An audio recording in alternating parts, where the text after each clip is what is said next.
What's up, guys? Today we're going to be talking about the organizational structure of my martial arts chain. For those of you that don't know me, my name is Charlie Cosens. I currently own 10 martial arts studios, and I've been able to build a management team that oversees them so that I can work above the business and be a true business owner without having to be in the day-to-day life. I've been fortunate enough to gain financial freedom in the martial arts industry, and I don't think that's a normal thing. So today I'm going to be sharing with you exactly how I did it. So if you're in any kind of service business, especially in the martial arts business, you realize as you get to 2, 3, 4, 5 locations that you go from the business of the product or the martial arts to the people business, meaning that you understand how to be really good at managing people, moving them up to the next level for promotion, and then understanding how this corporate scheme works. Once you get above store, meaning that you're not in the day-to-day, most businesses are the same, okay? You develop a management team which oversees them. There's audits, there's systems, there's ways that people become promoted and move up to the next level, which helps with retention of the staff, which we'll talk about a little later.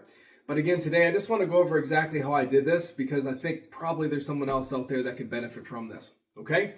So at the top, of course, that's myself. So my day-to-day role is really giving strategic advice to my regional manager, okay? If she has questions, I do support her, but I have one meeting with her a week and she takes care of everything else. I'm looking at the numbers that she's reporting to me to make sure that we're on pace, and if we are, I just let her go.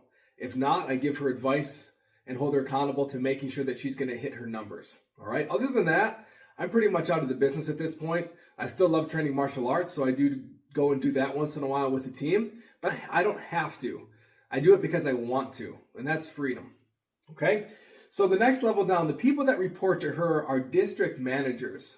So district managers are in charge of overseeing the unit managers at each location, all right? So district manager, they have goals for their district.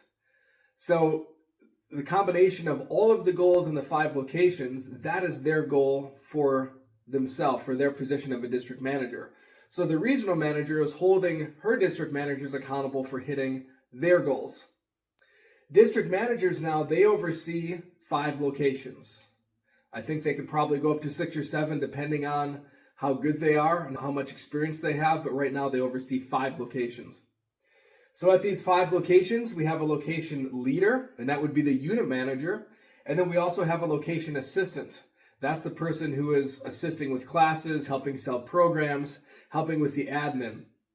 All right, so each location, they have goals that they have to hit, okay? Again, the district manager is holding them accountable, hitting their goals. The regional manager is holding her district managers accountable for hitting their goals, and then I'm holding the regional manager accountable.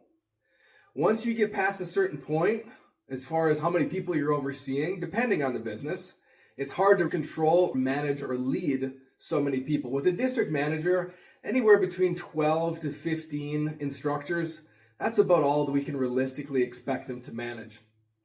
A regional manager, I do believe that she's going to be able to manage at least 6 or 7 of these. So that means at this top level of management, I do not believe that we'll have to add another layer there for quite some time. So if we have, let's say, 4 more districts, that means that we're going to have 20 more locations before we have to add another layer to this. So this has really been the sweet point for me because we can just keep building out the studios and keep making more money without having to add a bunch of expense on the top management team, okay? So another position that I want to point out that are really important in order for you to make this work, number 1 is the executive assistant. The executive assistant helps the regional manager with whatever she needs help with. There's a lot of busy work that goes on in the business, whether that's writing bills or helping the assistant remember things, bullet pointing meetings and then sending them to the district manager after management meetings. This is a very important position, and I recommend as you work your way up this ladder, once you become a district manager of your martial art chain and you're overseeing 5 locations at least, I recommend to get an executive assistant. It would be the best hire you've ever made. And then for you, the owner, you just keep working yourself up. You keep working yourself out of a job until you're working above it and not in it, okay? And then way down here at the bottom, these are float positions. So a float position, basically, if any of the location leader or the location assistant at a studio, if somebody gets sick, this person can fill in, all right? I have another video that I'll link to this one where we talk about how we get people to ascend in positions, which helps with retention, and it also helps to grow your company, okay? So this is how I've did it, guys, 10 locations and still growing. If you have any questions, please put them in the comments. I'll make sure to answer your question. All right, thanks for listening.